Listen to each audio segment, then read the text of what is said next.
Motherhood is all-consuming. Having babies, nursing, feeling the fear of loving someone that much. And there's this baby on your chest, and boom, your entire life has changed. It's a privilege of being your child's safest space and watching your heart walk around outside of your body. The truth is, I can be having the best time being a mum 1 minute, and then the next I'm questioning all my life choices. I'm Lo Mansfield, your host of the Lo and Behold podcast. Mama of 4 littles, former labor and postpartum RN, CLC, and your new best friend in the messy middle space of all the choices you are making in pregnancy, birth, and motherhood. If there is one thing I know after years of delivering babies at the bedside and then having and now raising those 4 of my own, it is that there is no such thing as a best way to do any of this. And we're leaning into that truth here. With a mix of real life and what the textbook says, expert insights, and practical applications, each week we're making our way towards stories that we participate in, stories that we are honest about, and stories that are ours. This is the Lo and Behold podcast. Welcome to the Lo and Behold podcast. I am so excited to finally be able to say that. Having a podcast has been a dream of mine forever. And if you already follow me on Instagram or the occasional TikTok, I don't really post on TikTok that much, but I am there, Facebook, wherever, you've probably become aware pretty quickly that brevity, speaking simply, is not my strong point. I spend a lot of time explaining and teaching. And so a podcast feels like the perfect place to be able to say more, right? Our social media world doesn't typically allow for us to say all the things we want to say in that specific amount of time, but the podcast definitely will allow for that, right? So anyways, if you don't already know me, if you didn't happen to listen to the trailer and you're just jumping in here with me right now, my name's Lo Mansfield. I am the mom, the nurse, the CLC behind the Labor Mama platform, which is a space where I just spend time on social media, my website, and my online courses, educating parents, families about birth, postpartum, breastfeeding, all of the type of education that I know that you need to have a better experience, especially inside of our hospital system when we're talking about birth. And all of that passion and that desire for that for you was really, it culminated or started when I started the journey of becoming a mom myself. I'd been at the bedside for a very long time at that point, but I hadn't experienced it, right? So it's really different to be the patient, to be the person in the bed, to be the person asking questions or having to respond to interventions or whatever. And so all of that, I think, just really solidified how I felt about birth, and then how I felt that you should be prepared for birth based on how it went for me and what I felt was lacking and what wasn't and all of that. And so that's actually what we're going to get into here today. I went back and forth on how to start this podcast. And honestly, I delayed even recording this first episode for a very long time because I just wasn't sure. How do we start this? How do we start telling the story of why you should stick around with me, why you may want to spend time with me, why I'm sitting here in front of you, throwing my voice out into all the noise, right? And I really just kept coming back to my birth stories. So in case you don't know, I am a mom of 4. If you're listening to this present day, my littlest just turned 1 year old. So right now, from the moment we're starting this podcast, I have an 8-year-old, a 6-year-old, a 4-year-old, and a 1-year-old. And I felt like our birth stories don't define us, right? They are not the thing that tells us who we are. But I think they tell us a lot about what we believe about motherhood, or they help show the foundation of how we move forward from that, kind of quote unquote day one, right? And so I just felt like if you want to understand who I am or where I'm coming from or why I mother the way I do or teach the way I do or love the way I do, a lot of it starts with that first birth story and that kind of transition from LDRP nurse who'd taken care of all these patients, sister, wife, all of that, but I wasn't a mother, right? And so becoming a mother and then walking through all of the things that I now want to walk through with you online, right? I just think that that's such a pivotal moment in the who I am, and it can just tell you a lot about who I am. And then also you're going to find that it probably tells you a lot about yourself. And I want to reiterate again, I do not think our birth stories are what set us up for success in motherhood or good motherhood or whatever you want to throw in front of that motherhood term. But I do think that they are foundational, right, to how we move forward from that place, whether that be immediately into our postpartum, or if we're talking even longer term of just, here's how my births went, and then this is how it impacted me for the rest of my life, all of my subsequent births, stuff like that. So anyways, that's a long intro. That's a long welcome. But ultimately, I'm delighted to be here. And I think this first birth story is a great place to start. So when it comes to getting pregnant, my husband and I did not struggle with getting pregnant with our first baby. We were blessed for that it happened really quickly. I did not spend too much time kind of debating how to get into it or tracking or anything like that. For us, it was just kind of a let's go for it and let's see what happens. And so we were pregnant. I'm pretty sure I had a chemical pregnancy my first month. If you guys know what that is, it's essentially where the egg is and the sperm, oh my gosh, I'm blanking on the name, where you do conceive and an embryo is created, but it just doesn't attach to the uterine wall. And so sometimes you get a positive pregnancy test.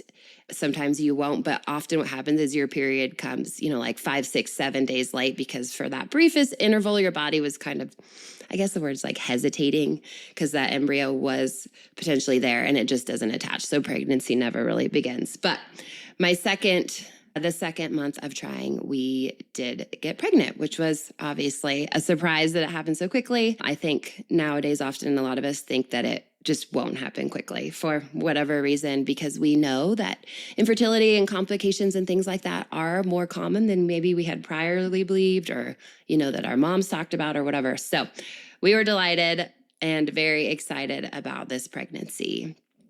One thing I want to note is my first pregnancy is a very tender space for me, because it's very complicated and twisted up in the story of my mom. And if you follow me on Instagram, I've definitely shared about my mom a ton over the years, and you'll hear that more in this story. So if for some reason, like listening to a story of a sick parent or something like that doesn't feel right for you right now, I would encourage you to just step out of this podcast and come back and listen if or when you feel ready. But that is a part of this story. And so I just wanted to put that in front of you. If you're just in that tender space maybe of loss or something like that, and this is not something, that you want to listen to right now. Okay, so I told you getting pregnant was quote unquote easy. We found out we were due the first week of December. I actually don't remember my specific due date, but that actually shows you that I don't care that much about due dates. So that's the nurse in me who just knows that due dates are guess dates. But I know that I was due in December because for whatever reason and it was early December, and for whatever reason I thought I'm going to have my baby in November, which makes no sense because we have no data to show that anything happens when we think it's going to happen. And first-time moms of anything, I feel like often go late.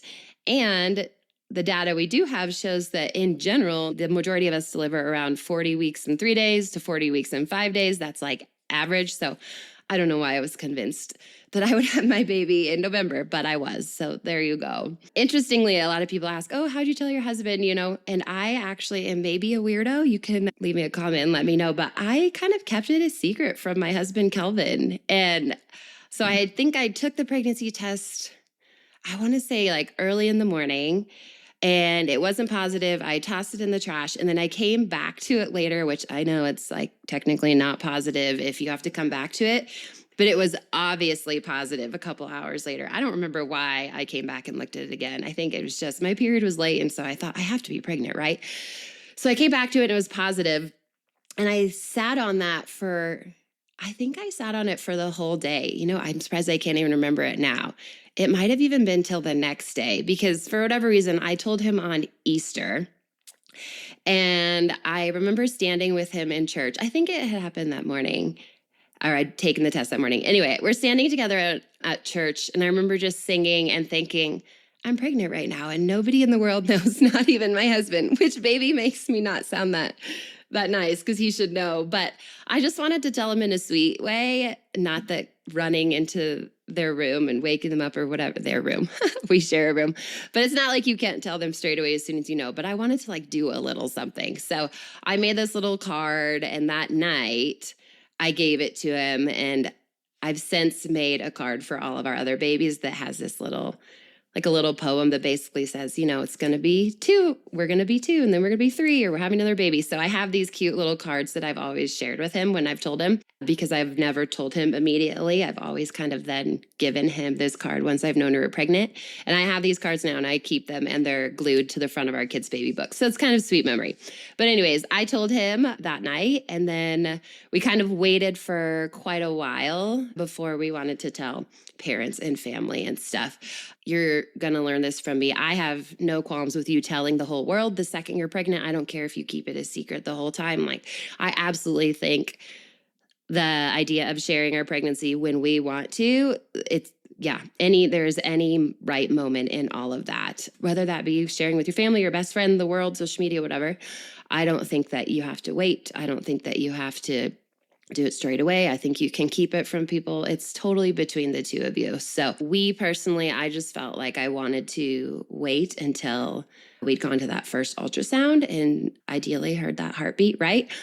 And I think a little bit of competing emotions with that was that my mom was pretty sick at that time. When I was, I guess, technically like about 5 or 6 weeks pregnant, somewhere in there, I just found out my mom ended up in the ICU.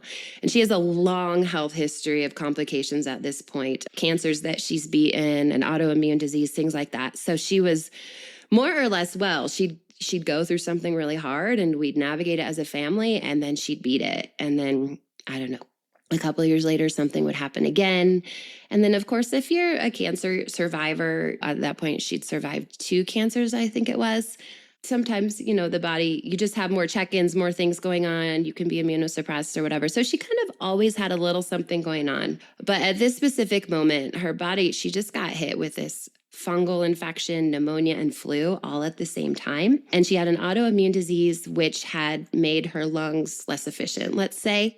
And so the combo of this like triple infection and the autoimmune disease and the weaker lungs, she just ended up in the ICU for about a month. And so the day of our first ultrasound, we went in, and I remember looking at my midwife, and I was crying and emotional, I think before, just because of my mom. And I just felt so burdened by everything going on. But of course, also pregnant, right? And excited and, you know, nervous and scared. And it's just a lot of juggling emotions throughout my entire pregnancy, as you'll continue to hear. So anyway, I looked at my midwife and I just told her, we really need a win today. And then she put that little ultrasound probe on my belly and we heard that heartbeat. And you guys, if you've heard that, yay, you know how sweet that moment is. And if you haven't and you want to, I hope and pray that that moment comes for you soon. But it is just pretty precious. And I think it was for Kelvin, I just think almost it was the coolest in that moment, because there's something about that first time.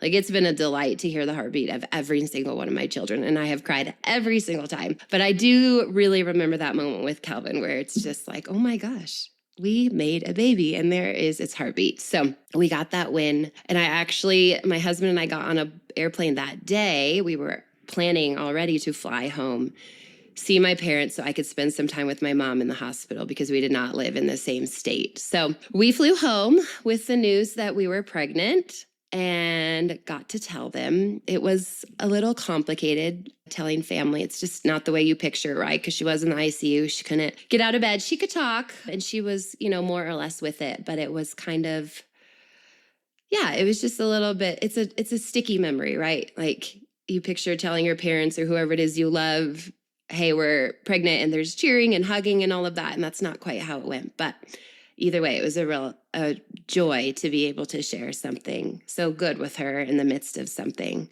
so rough. She did get better. She left the ICU a few weeks later. And so we'll continue to have some struggles throughout my pregnancy. I'll get there soon. But yeah, she was out of the ICU soon. And it was kind of just like normal life while I, grew this baby and worked at the bedside. So I will say, as I was working, there was a lot of this interesting back and forth of being a nurse and also just being a mom, right? And juggling all of that with, you see all these things that happen at the bedside, and some of them are really broken and really hard, right? And so I might have someone come into triage and I'm 30 weeks pregnant, and so is she, and she has decreased fetal movement or something like that, right? And so it's really tough to navigate or kind of separate yourself from your work when you are literally like your body is doing what your work is, which is growing a baby and then birthing that baby. And so there were a lot of times I'd shoot my parents a text during that pregnancy and be like, hey, can you just pray for me? You know, I saw something really hard at work today, and it's just hard, right? I'm just clinging on to that a little bit, or yeah, that kind of stuff was just, let's say, keeping me up at night more than it should type thing. So I don't think it was miserable to be a nurse when I was pregnant. I loved all the knowledge I had. If anything, it bettered my birth, it bettered my pregnancy because I felt so educated and informed and all of that. But there was that idea that, you know, knowledge is power, but sometimes it can also cause fear if you're not careful. So that's kind of how it felt to navigate my pregnancy. I was totally healthy. Everything went beautifully with that entire pregnancy, and I felt amazing. So really the only challenge was kind of that little balance of knowing too much and just making sure that I used or had really good boundaries around like myself and what I let kind of those anxieties do to me, my own mind, my own body as I kind of grew this baby. The other thing that I would say that was most challenging, and really was the most challenging thing, but doesn't really have anything to do with pregnancy, was my mom. And so I told you she got out of the ICU in the spring, and unfortunately a couple months later in the fall, so I was probably like 6-7 months pregnant, my mom got a new cancer diagnosis, and it was lymphoma or non-Hodgkin's lymphoma. And I know it might seem weird that I don't know, but this was her third cancer. I know you're probably like, how do you not know? Third or fourth, I can't even recall right now, because she had one, was in remission. She had breast cancer. She had multiple myeloma. I think this was the third thing. And if you recall, she left the ICU right after about a month. And so her body just wasn't ideally prepared to handle anything like this, right? And so we were pretty scared when she got this diagnosis, because it possibly just meant that, I don't want to say that, oh, this could be the end, but we knew she wasn't equipped to fight cancer again, and that chemo and radiation and all of that, she was pretty thin. She was pretty frail. She'd had a hard time gaining weight after the ICU. We just knew that this was not a body that was prepped to do this big, hard thing. So that became a pretty significant challenge the last couple of months of my pregnancy, just navigating those emotions, everything that was going on with her, being scared that, you know, my baby maybe wouldn't know her, and that this really could be the beginning of the end. I don't know. That sounds so gross to say, but it was pretty scary, and we all felt it, but we also were trying to live, right? Grow my healthy baby on my side. My mom's, you know, saying, no way, I'm going to be here for everything. So it's kind of brutal, honestly, that idea of becoming a mother while, you know, losing my mom at the same time. It was not easy. Side note, you guys, if I start to cry, I promise I'm not going to cry every episode or every birth story, but this one is not the easiest one for me sometimes. But like I said at the beginning, I think this is all part of who I am and why I care about the things I care about and the ways that I do. So anyways, sick mom. And inside of that, we'd kind of learned that she couldn't travel to see me when my baby was going to be born. My husband and I had gone back and forth on whether or not we wanted to have my mom there. We definitely wanted her to be with us postpartum. She was just the best grandmother, helper, just knew how to be present, but not overbearing. And she'd been a grandmother to my niece for 4 years at this point. And then I had one other niece who was 1 year old. So she'd been a grandmother, and she was a fabulous grandmother. So the kids called her Nana, the ones who could speak. Anyways, so she was an incredible Nana, and we could not wait to have her do that and be that with us and for us. So unfortunately, that was part of that news, though, is that she could not come out. She could not be with us. And so we would have to bring baby home at some point to meet her and to get to be with her. So just another disappointment to kind of walk through. But I will say, Kel and I, we were pretty sure, and then ultimately we did decide that we just wanted it to be us in the birth room. Kel and I did birth class together, and I am so proud of him and us for doing it. I think a lot of times I got the question, Lo, why are you doing a birth class? You know everything, which first of all is not really true, right? Like going through birth just opens your eyes to so many things, even if you've been a nurse for 35 years. But I will say, I do know a lot, or I know a lot of the clinical stuff. But my big goal was, hey, I've never been the person in labor. Like, what is it like when it's my body, not the patient in front of me, my body? What is transition going to feel like for me? How do I prepare my body at home? Like, there's so much more to learn. So I think everybody should be in birth education, including a labor and birth nurse, especially, if it's your first baby and you haven't done it yet. And then for us equally so was Kel. My goal was to try to do birth unmedicated. So at the hospital, but no intervention, low intervention, and unmedicated.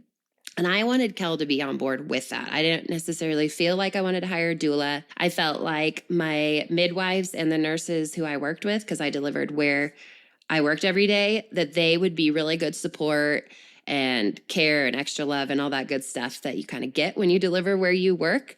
And so I felt like the combination of them, and then if Kelvin got prepped and ready and all of that, would be a good enough combination, or a great combination for me to, get after. I always say chase that unmedicated birth.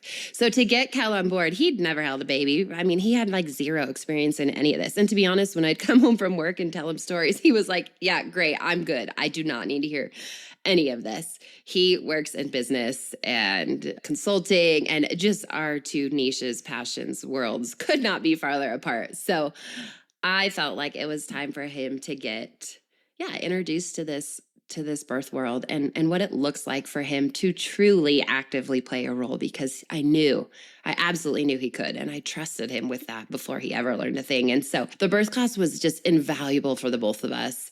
It taught me so much about my own body, and I feel like it taught me I'm going to use the word crunchy.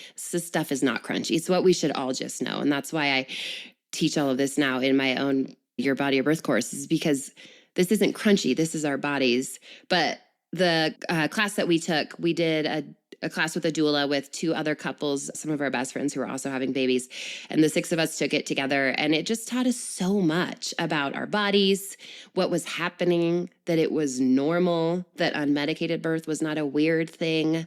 I felt like that was super valuable for Kelvin. Like, hey, here's the physiological process. This is all normal.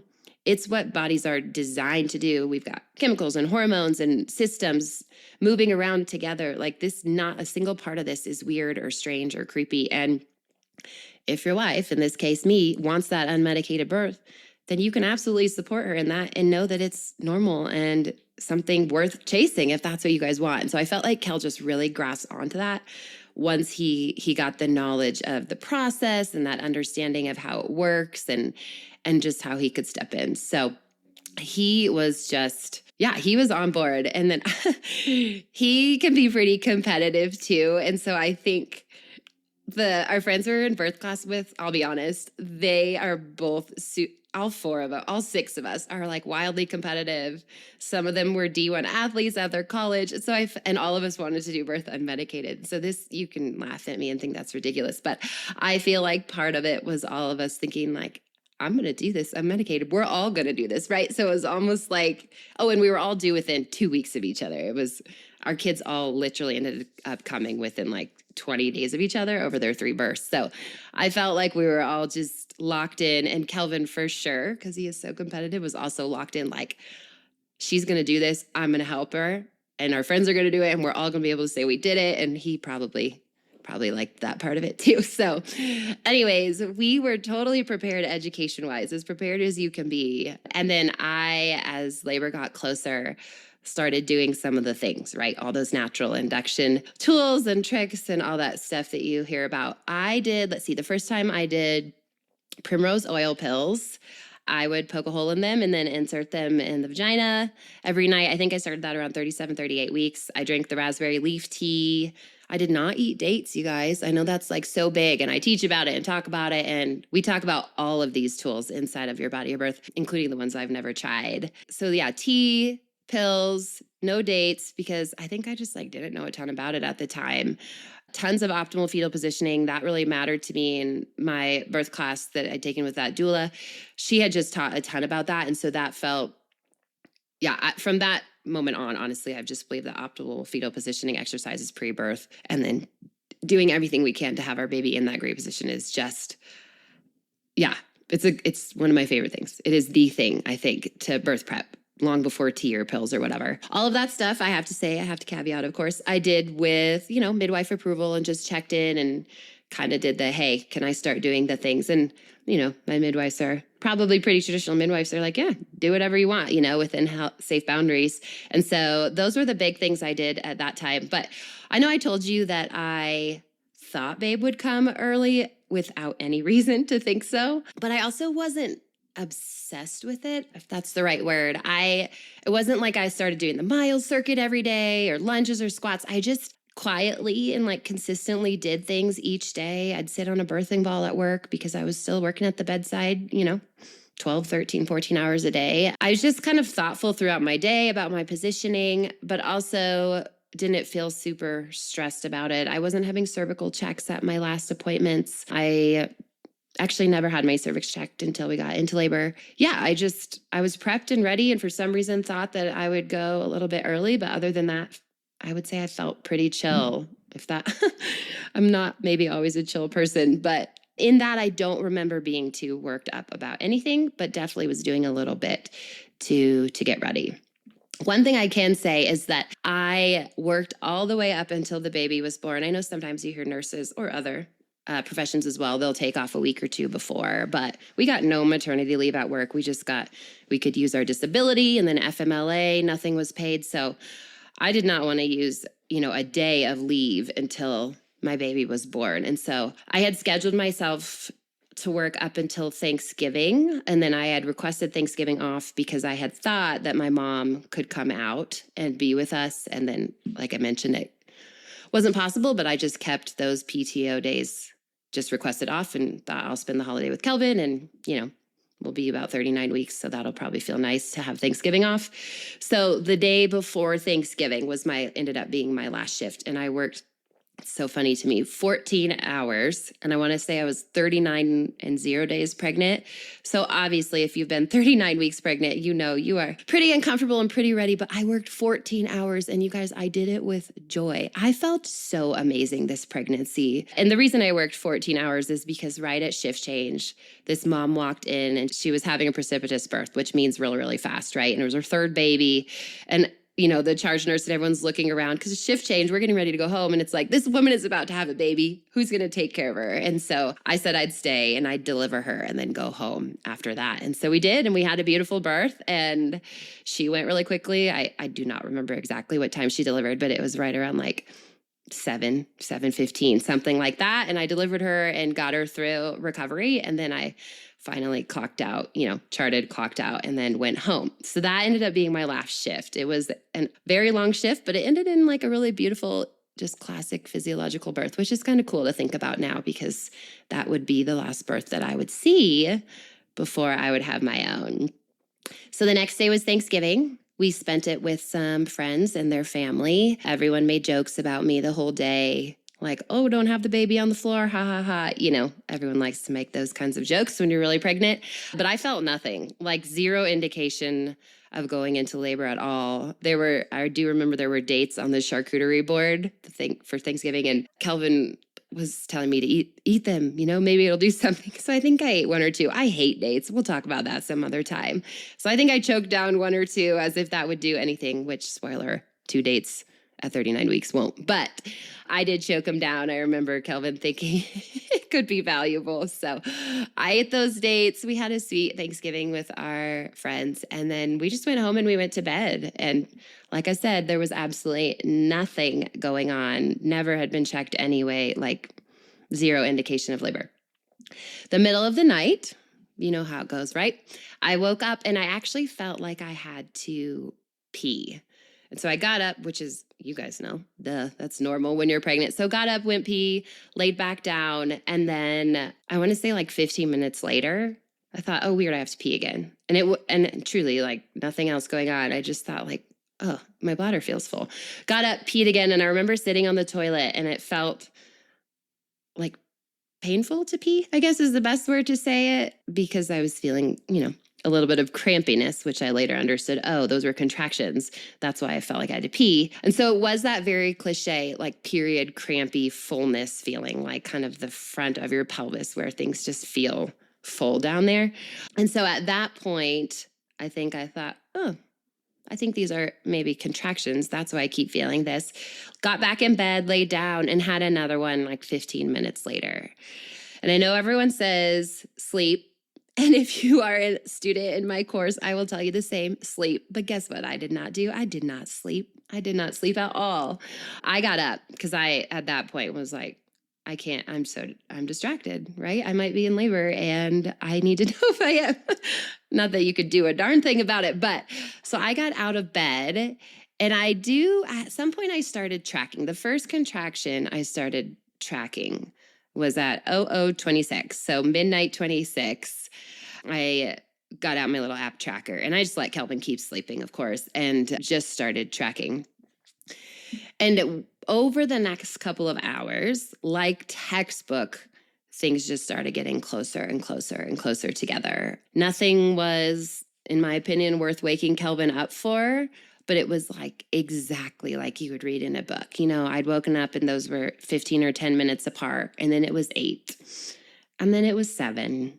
And then they were 6. I mean, I've not had a labor since that one that was as textbook as my first one when it came to labor pattern and what felt real and all of that. And they did continue to get painful. They weren't at first. They were that noticeable twinge, and then it started to be a little bit painful, and then it started to be clear, like, oh, I'm definitely in labor. These are 6 minutes apart, and like I have to get up off the couch. I had turned on Friday Night Lights. Shout out for Friday Night Lights, one of my favorite shows ever. I had turned it on and was just watching it through the morning, like early morning, 3 a.m., 4 a.m., and just contracting and watching TV and kind of chilling in between. And at this point, after those couple of hours, maybe 5-6 minute apart contractions, I had to get up off the couch and just sway or breathe or something to get through them. And so obviously at that point, I'm going, okay, this is probably, real.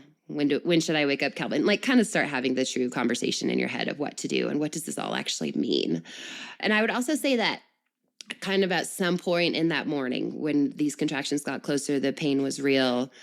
It was also when I feel like I made this switch from nurse to mom, or like nurse to woman in labor, because up to that point, I had been a little more clinical, right? I'm paying attention to my contractions. I'm thinking, oh, do I have bloody show? Not going to lie, guys, I checked my own cervix, but I do not recommend that. But I did because I knew what I was looking for and had what I needed to do so. And so I was doing nursey things, paying attention to almost like the management of my own labor. And then I hit a point where that stopped. And it was just like, all right, I'm just in labor. And it's time to I don't have time to be a nurse. I'm not interested in being a nurse anymore. I'm just a woman trying to have a baby. And so that was about the point when I woke up Kel. It was about 6 a.m. So I'd done labor for, 6 or so hours on my own, and he slept. I went in the room, said, hey, I think I'm in labor. He flipped the covers back and said, okay, great, get back in bed, which makes us laugh now because our birth instructor had said, try to get her to rest if she's in early labor. But he didn't know I'd been up for like 5 hours at that point. So I tried to lay down, had one contraction. It's like, hell no, absolutely not. I am not laying in this bed. So I got up, he got up. And yeah, we just started laboring together at home. We probably did a couple hours of labor. He tried to get me to eat some food. He called our parents and let them know, because I was sure when I had checked myself prior, I was like 4 to 5 centimeters and had some bloody show and stuff. So I knew that, I was in labor. I didn't know how long it would take from that point on, but we did know we're going to have the baby today, tomorrow, something like that. So eventually we got to the point where I didn't want to eat. He wasn't calling people. I more like needed his support. And we were in our living room of our tiny little sweet rental first house.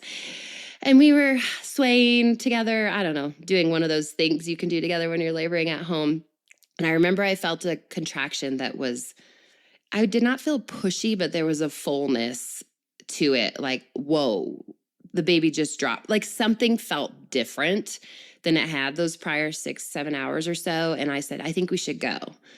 And Kel did, again, what our birth instructor had taught and said, just, chill for a minute, hear her out, and then kind of question her, not in a negative way, but just like, are you sure? Especially because if the desire is unmedicated birth, it's great to stay home as long as you can, right? And so he just kind of said, are you sure? Like, we can stay here and keep working. You're doing great, that kind of thing. And I had another contraction and I said, yes, yes, like I want to go to the hospital. And so he's like, great, let's go. And guys, I got to be honest with you. Kelvin wants to be at the hospital every time. He does not like that idea of, oh my gosh, what if you had a baby in the car? This is stressful, anything. So anytime I'm saying, let's go, he is more than ready to get in the car and get to the hospital. So we jumped in the car, rode to the hospital. I won't tell you the whole story, but we have this dumb story about the seatbelt, which he forced me to wear. So I was super pissed at him because it was so uncomfortable. And I tried to ride in the back seat, but he wanted to be buckled. And it was, a miserable car ride, as it can be. So my guess is maybe I was getting close to transition or something in the car. So pretty uncomfortable, pretty unhappy. And we had about a 25-minute drive. So we made it. Not the end of the world, but not my favorite part of the whole story. And when we got onto the unit, again, I delivered where I worked. So I knew every single face on the unit when I walked in the door. And I had called ahead and told him I was coming. I'd been texting my friends, like, it's so sweet to deliver your baby where you work. Because everybody, like, I figured out who's going to be my nurse, who's the charge nurse, who's the anesthesiologist, just in case, like, just knowing all those things brings you a lot of peace. And so we walked in, everybody knew I was coming, and we get to the front desk. And I don't know if I had thought about anything up to this point, but in my head now, when I look back, I think, why did they not just put me in a room? I obviously said, I'm coming in, I'm in labor. But I'm a first-time mom. You got to remember this, right? And so big deal, yeah, I'm a nurse, but also first-time moms often may come in and think, oh my gosh, this is real, this is horrible. And it's possible they can be 2 or 3 centimeters. They just don't have a gauge for what real labor is because we've never been in it, right? And so it's pretty typical to put a first-time mom, and even second, third, fourth, if that's you, into triage where you get checked out first, and then they decide if they're going to keep you for labor. And so they put me in triage. Sweet Mark at the front desk. I felt so bad looking back because I was not nice to him. But he's like, hey, you're going to go in room 283 or whatever, or triage room. And I looked at him like, are you kidding me right now? I mean, I feel like I was shooting fire at him. And he kind of cringed because it's not his choice. He's just doing the front desk. And he's like, yeah, they want you in, blah, blah, blah room. And I was so livid that they were triaging me because I knew I was in labor based on what I felt. Obviously, I checked my own cervix, but they still triaged me. So they put me in triage. They come in. Sweet Sally was my labor nurse. She's one of my faves from work. She actually used to work in Australia. And now works here in the US. So she came in to see me and she asked if she could check my cervix. And I said, sure. And I was 7 to 8 centimeters with a bulging bag of water. And I kid you not, in my head, I just thought, told you so. And I don't think I said it out loud, but part of me is so smug. Like, yeah, put me in a room, you guys. I'm going to have a baby. So they were kind of like, oh, great. Sally's incredible. I love her. I love her so much. So she's like, cool, let's have a baby. And she's very chill. Honestly, Sally could have caught my baby, no problem, and I would not have worried a single bit if no one else was in that room. So they got us admitted for real labor and got us into our real room. We started an IV. I had an IV that birth. And then, we just labored in the room for a couple hours. Things were moving quick for a first-time mom. Nobody really bugged me. Nobody really put or expected anything of me. We did a 20-minute monitoring of baby for the first 20 minutes in triage. And then after you get that, this is pretty typical for everyone. So this would be true for you too, probably if you go into a hospital. You have to monitor about 20, 30 minutes when you first get in or get admitted or get there, however you want to say that. And then they can pull it off and then do intermittent monitoring if everything's looking great. So that was what we were doing. And then throughout that, I think it was maybe 90 minutes or so from when we got there to when it was kind of time, I just wanted it quiet and chill, and Kel and I just did our thing together. I liked being on the birthing ball, so they had that in the room for me. And then eventually I ended up on hands and knees on the floor, which if you listen to all my birth stories, I'll share all the rest of them later. But hands and knees on the floor is my jam, and it's where I end up every single birth. My pictures from my births often look the same because it's there she is on hands and knees on the floor again. So hands and knees on the floor. Things were moving pretty fast. And I will say in the back of my head, that kind of nursey part was saying, this is too fast for a first timer. Like, you're not as far as you think you are, because I started to feel pushy. And at this point, I'd been in labor fully for about 9 hours. And if you guys know the average first timer, they're usually in labor like 18 to 24 hours, if not longer. Of course, I'd seen like 2-3 day labors and inductions. So in my brain, I thought, this is too fast. We're not going to have the baby today. Like, don't get ahead of yourself. But I started to feel pushy. And I asked my midwife if she would check me, because I just thought, is this possible? Can I really be like in transition? Is this possible? And then the flip of that is, if we're not close, I don't know if I can do this, if I'm still 7 or whatever. And so I asked her to check me, and Kel jumped up to go to the bathroom. And I was on the floor because I was in hands and knees. So I just flipped over really quick and laid down so she could check me. And she said, oh, this is so great. You're 10 and your bag of water is still bulging and it's right there. If you want, I can break it, or I can just leave it and, you can keep going. And I said, break it, please break it. Like, to me, I felt like it's time, let's have this baby. Now I kind of wish I would have tried to have an in-call birth, but whatever. So I had her break it, and when she broke it, obviously when it's bulging like that and you're 10 centimeters, there's often going to be a ton of fluid. And it just went, we didn't think it through very well since I was laying on my back on the floor, but it just went everywhere, like water all up my back and into my hair. Again, like, picture I'm just flat on the floor on this mat. And the baby, there was meconium, unfortunately. So it's just poopy meconium water everywhere. And all of this is happening in, 90 seconds, right? So Kelvin comes out of the bathroom and everyone's not frantic. I don't want to say that, but there's, water everywhere. And they're saying, you're complete. And I'm trying to get up off the floor. And everyone kind of looks at Kelvin like, she's 10 centimeters. You're going to have your baby. And he's kind of like, what? I just went to the bathroom. And now I'm okay. We're having the baby. Like, I left for 2 minutes and everything changed. And so I wanted to be in the bed. Up to that point, I had thought, I want to deliver in the bed. That's where I feel good, or I think I'll feel good, or whatever. And so I got in the bed. Kel helped me kind of get in the bed, and then I was ready to push. Definitely, there was no passive dissent or anything like that I was interested in. I wanted to try and push and have this babe. And so my water had broken at 12:10 p.m. We jumped in the bed at some point, and then I feel like the body kind of just took over, as it often does, especially unmedicated as well, where you feel that strong urge to push. Baby was really low, all of that. And I remember, I think, trying to push with the first contraction and not being super efficient at it, which is probably true for a lot of us when we have that first babe, or if we're kind of trying to tune into our body and how it feels to actually push well. And then the next contraction, I pushed, let's say, well. I did a good job, and babe came down, and I'm telling you, I felt that baby like come all the way down, and I said, oh heck, like, absolutely not. I am not doing this. And I got really fearful in that moment. I felt that feeling with my other kids, but that time it scared me. And I don't want to say I started freaking out, but Sally, my wonderful nurse, she could tell that I was kind of like losing my grip a little bit at what I was feeling, and just refused to kind of push through it, because you really have to kind of push through that fullness and get past that point. And she's like, hey, look at Kel, because he was on one side and Sally was on the other. And she's like, look at Kelvin. And I remember him staring down at me like, you're good, you can do this, you're okay. And it was like being anchored, because at that point, I think I would have backed up and said, I'm out of here. For whatever reason, what I was feeling was way too much for me. And so next push, it was the truth, like saying, fine, I'm going to push past this. The only way out is through. And she was born with the next contraction. And we were going to have Kel deliver. And the midwife said, hey, come here, like, babe's coming. And he went to drop. He was on my right side, and he went to put my right leg down. And I was like, absolutely not. You are not allowed to leave, which I feel bad about now, because that's actually the only baby he didn't get to literally catch and be the one, because I thought, no way, you're not going anywhere. Do not move that leg.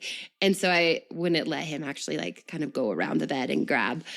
But midwife delivered babe, held her up. We did not know what we were having, so kind of held her up for Kelvin, for him to tell me it was a girl, and then just laid her right on my chest. And I got to tell you guys, I'm sure you've heard the term, or someone will tell you, nobody gets a trophy for unmedicated birth. And I will tell you that just in that moment, I was so delighted that Kel and I had done this thing together. And I think I would have been delighted either way if, like, whatever way she'd been born, or if I'd gotten an epidural or something else had happened. But I just remember this overwhelming feeling of pride in the two of us, that we had done this thing and that she was here and that together we had figured out how to do this. And so I would tell you, yeah, maybe no one hands you a trophy, but if you feel just immense pride or joy for the way your baby was born and those moments of, I freaking did this and I am a badass, I hope you feel that and I hope you own that and you don't let anyone talk you down from that ledge, because we were both so delighted that we had done this thing together. And I don't want that to take away from, obviously we had this beautiful, healthy baby on my chest, but we were holding both those next 30 minutes, hour, as we started to meet her, hold her, both of us doing our skin to skin, all that. We definitely just kept looking at each other like, we did it. Oh my gosh, we did it. And it was a mutual thing and a mutual point of pride in both her and what we'd done. So I just wanted to say that, because I think sometimes people kind of like, oh, it doesn't matter. Like, everybody's a champion. And I agree with that. Like, doing what we do is incredible. But if you feel that immense pride and you feel like you've got a trophy, good. You own that and you feel that, because what you've just done, however it looked, is phenomenal. And so I felt like Kel and I really felt that phenomenalness. I know that's not a real word, okay? But I felt like we really felt that in that moment. And here is the coolest part about all of this. So you guys, obviously, I've told you all about my mom and how hard and broken and messy everything had been. My daughter was born on my mom's birthday. So she was born at 12:26. If you remember, my first contraction I tracked was at 00:26, so exactly 10 hours from the start, she was born, and it was my mom's birthday. So very, very cool, grand little entrance for this tiny baby girl. And I would say this is kind of like, not to drop a big sad thing at the end, but my mother ended up passing away a few months later. And so obviously then reflecting back and just knowing that she came on that day, I just calling my mom and getting to say she's here. My mom, I still remember, she's like, but it's my birthday. Like, yes, Mom, it is. How do you, like, sorry to my sisters, you can't ever trump this birthday present. But just for my mom to have that experience, on her last birthday, for my girl to share it with my mom, they never got to share it in real life. And I could get lost on that, and you don't need to hear me do that right now, but it just felt like such a gift, especially once she was gone too. Like, how sovereign, how cool that that's how it all worked out. Because I'll have to tell you, when I was pregnant, I never for once thought, oh, this baby will come on my mom's birthday. I hinged no hope on that, because no one can predict stuff like that. So when it really truly happened, it was pretty incredible that it worked out that way. So that is it, you guys. That is my first birth story. And I do want to encourage you, if you find yourself in a similar kind of back and forth tug and war of being excited about pregnancy and walking through other hard things at the same time, it can be complicated and it can be super tough. And you don't always feel like there's people who understand that. I know that we felt like all of our friends around us they're so joyful and they're excited, and then they had their babies. Both of my friends did it unmedicated as well. Our little crew did it. And, so those friends had their babies and they're all delighted. And I'm over here, struggling with my mom and this loss. And then she actually did pass away. And so postpartum was, complicated. And it felt pretty lonely and isolating. So I think ultimately I would just encourage you, if for whatever reason your pregnancy feels hard and heavy, just as much as it feels joyful, like, you're not alone in that. It doesn't mean that this story won't be good and beautiful too. And it's okay if you wish it were different. I would do all of that differently with a healthy mom. Like, I would change so many things if I could, but I can't. And so I've just learned that that's the story that was written for my mom and for me and for my baby girl. And we did the best we could with what we had, So if that's you, I just, you're not alone in that, okay? I just want you to hear that too. And then ultimately, you can kind of see so much of that experience just instilled in me. I hope you can hear it even in my voice, this passion and love for what our bodies are capable of, what we can do as a team and with our partners too, what it looks like to integrate family into birth, into postpartum, into our breastfeeding stories, and just what it means to deliver in a hospital, but in a way that you're in charge of. And I think becoming the mother, being the patient, however you want to say that, was so eye-opening for Kel and I about how much you really do need to know, how much we don't get taught at our prenatal appointments, and how important and valuable it can be to go and learn outside of maybe the hospital birth class, which we did not do ours, or go outside of maybe a book or a friend and intentionally learn and turn yourselves into a team that has the same vision and has the same goals for what birth can look like. And so that's what the Labor Mama platform came from, is holy cow, we need more than what we're given. And now that I'm a nurse and a mother, I can see all these gaps and I'm going to fill them. And so that's what I'm doing with my birth courses. Ultimately, I hope that's what I'm doing here with the podcast, right? Is we're just dropping knowledge in your head all the time, empowering you, giving you those little Me Too moments as well, so that you just feel like you're not alone in your questions, that you find a place to ask your questions, and that you know that birth, postpartum breastfeeding, all of it, birth especially too in the hospital, that these things can be done and they can be done well. That narrative is not always taught. It's not the one we hear the most. And so I think the value of learning with and being with someone who says, hey, this is hard. Hey, here's all the things that might come up that are actually kind of crap, but also here's how you can navigate them. And here's some tools for you. That's just what we all need, and that's what we all deserve. And Kel and I found that in our own birth education and chased that. And now it's just an absolute privilege for me to get to share that with you. And honestly, I kept applying it. I had 3 more babies after this one, and I'll share those more later. So you can tune into those at another time, and I can kind of cross-reference all of these so you guys can listen to all of them if you jump in later. But everything that I learned, from that moment on, it may sound dramatic, just kept applying it to all of the days and the stories that were coming after it.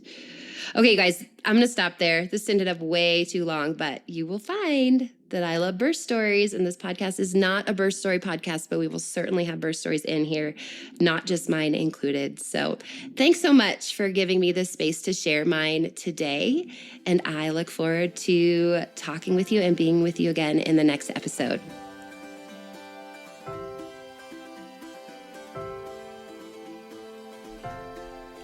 Thank you so much for listening to the Lo and Behold podcast. I hope there was something for you in today's episode that made you think, made you laugh, or made you feel seen. For show notes and links to the resources, freebies, or discount codes mentioned in this episode, please head over to loandbeholdpodcast.com. If you aren't following along yet, make sure to tap subscribe or follow in your podcast app so we can keep hanging out together. And if you haven't heard it yet today, you're doing a really good job. A little reminder, opinions shared by guests of this show are their own and do not always reflect those of myself and the Labor Mama platform. Additionally, the information you hear on this podcast or that you receive via any linked resources should not be considered medical advice. Please see our full disclaimer at the link in the show notes.